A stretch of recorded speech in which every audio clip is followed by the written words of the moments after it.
തൻ്റെ ഭാര്യയിൽ നിന്നോ അല്ലെങ്കിൽ ഭർത്താവിൽ നിന്നോ ഒരു വലിയൊരു പിഴവ് സംഭവിച്ചു. അതൊരിക്കലും നമ്മൾക്ക് പൊരുത്തപ്പെട്ടു കൊടുക്കാൻ പറ്റുന്നതോ അല്ലെങ്കിൽ നമുക്ക് മറക്കാൻ പറ്റുന്നതോ ആവുന്നതല്ല. പക്ഷെ അവർ നമ്മളോട് മാപ്പ് പറഞ്ഞു, അതിനു വേണ്ടിയിട്ടുള്ള എല്ലാ പ്രായശ്ചിത്തങ്ങളും ചെയ്തിട്ടുണ്ടെങ്കിൽ പോലും നമ്മളുടെ ഉള്ളിൽ നിന്ന് ആ ഒരു വേദന മാറുന്നില്ല. എപ്പോഴും ആ ഒരു പെയിനുമായിട്ടായിരിക്കും നമ്മൾ ജീവിച്ചുകൊണ്ടിരിക്കുന്നുണ്ടാവുക. അതിനു വേണ്ടിയിട്ട് അവരെന്തൊക്കെ പ്രൂവ് ചെയ്യാൻ ശ്രമിച്ചു കഴിഞ്ഞാലും ആ ഒരു ഹേർട്ട് നമ്മളുടെ മനസ്സിൽ നിന്ന് മാറുന്നില്ല.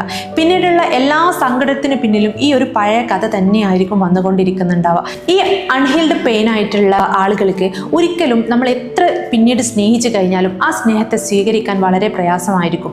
ഈ ഒരു ഘട്ടത്തിൽ നിന്ന് നമ്മൾക്ക് മാറണം എന്ന് ആഗ്രഹമുണ്ടെങ്കിൽ നമ്മൾക്ക് അവിടെ ചെയ്യാൻ പറ്റുന്നത് അവിടെ ഫൊർഗീവ് ചെയ്തു കൊടുക്കുക എന്നുള്ളത് മാത്രമാണ്. നമ്മൾ അവർക്ക് പൊരുത്തപ്പെട്ട് കൊടുത്താൽ മാത്രമേ നമ്മൾക്ക് മനസ്സിന് സന്തോഷവും സമാധാനവും ഉണ്ടാവുള്ളൂ. നമ്മളത് ഒരിക്കലും ഞാൻ പൊരുത്തപ്പെട്ട് കൊടുക്കില്ല, എനിക്കത് മറക്കാൻ പറ്റില്ല എന്നുള്ള രീതിയിലാണ് നമ്മൾ ചിന്തിച്ചുകൊണ്ടിരിക്കുന്നതെങ്കിൽ ഒരിക്കലും നമ്മൾക്ക് ആ ഒരു പെയിനിൽ നിന്ന് റിലീസ് കിട്ടില്ല. അതുകൊണ്ട് തന്നെ ഫൊർഗീവ് ചെയ്ത് കൊടുക്കുക എന്നുള്ളത് ഏറ്റവും ഇമ്പോർട്ടൻ്റ് ആയിട്ടുള്ള ഒരു കാര്യം തന്നെയാണ്. അത് ഒരിക്കലും അവനോ അല്ലെങ്കിൽ അവൾക്കോ വേണ്ടിയിട്ടാവരുത്. അത് നമ്മളുടെ സന്തോഷത്തിന് വേണ്ടിയിട്ട് മാത്രമായിരിക്കണം.